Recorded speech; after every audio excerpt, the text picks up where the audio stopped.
Hey guys, I have another book for you tonight. One more that everybody would love, and it's one of my favorites. It's called The Wizard of Oz. Are you ready to start? If you haven't heard it, you're going to love it. Wizard of Oz. You see all the craziness? Dorothy lived on a farm in Kansas with her aunt and uncle and her little dog, Toto.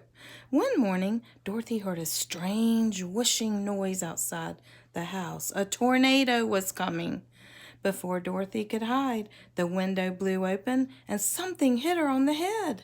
And she fell to the floor. She felt the house rise in the air and start to spin around and around and around. Look how crazy. Everything's going everywhere. Some of you remember how we talked about tornadoes. When Dorothy woke up, the wind had stopped and the house was still. Cautiously, she opened the door.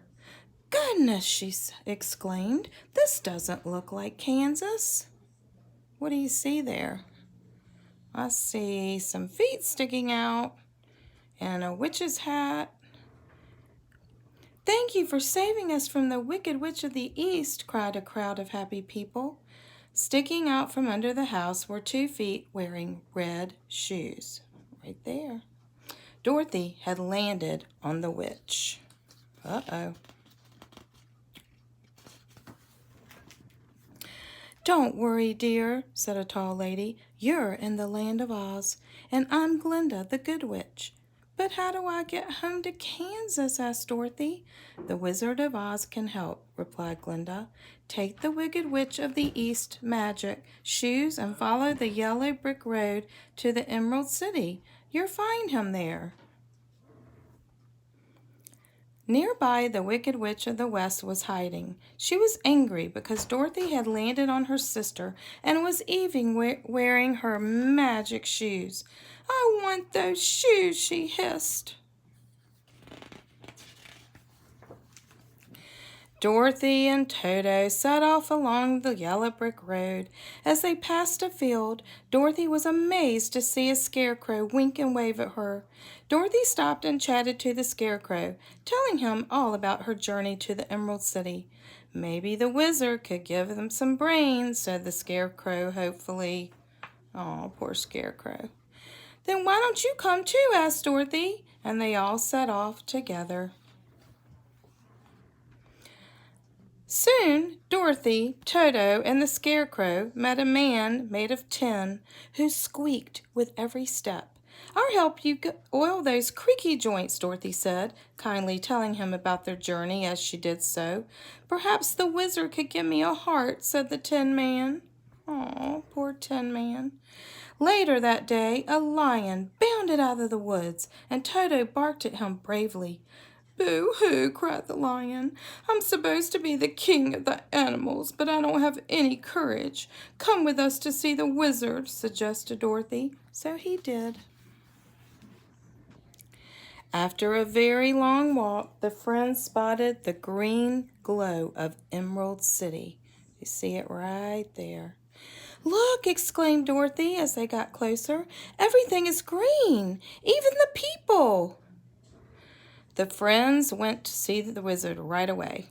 "I'll help you all if you bring me the Wicked Witch of the West's broomstick," he said.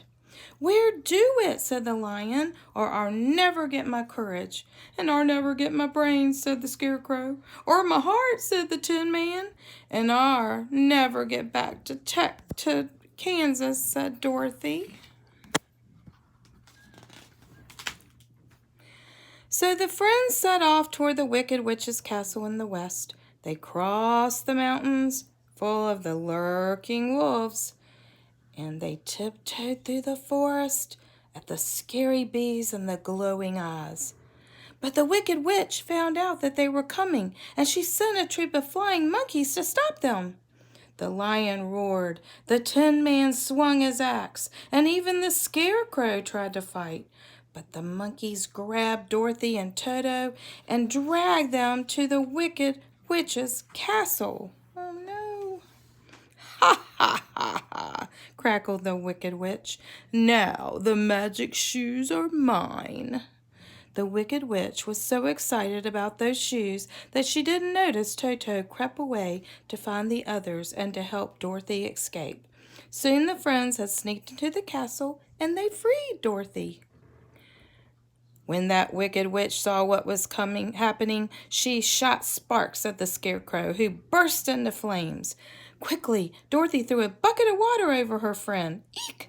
She squealed in surprise that some water splashed the Wicked Witch, and it turned her into a giant puddle. Look, she melted. Ah!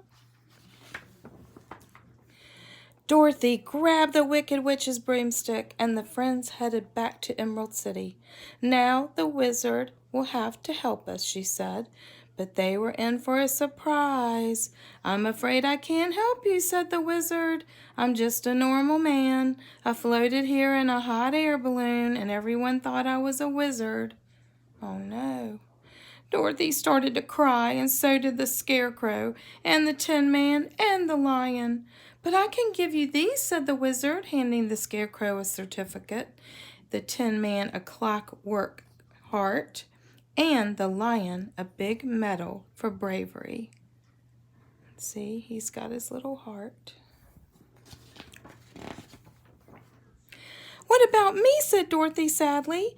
"Don't worry," said the wizard. "I'll take you home in my hot air balloon." But just as they were about to take off, Toto jumped out of the basket and ran off. "Wait!" yelled Dorothy, leaping after him. "I'm sorry," said the wizard as the balloon floated away. "I can't stop it." Oh no.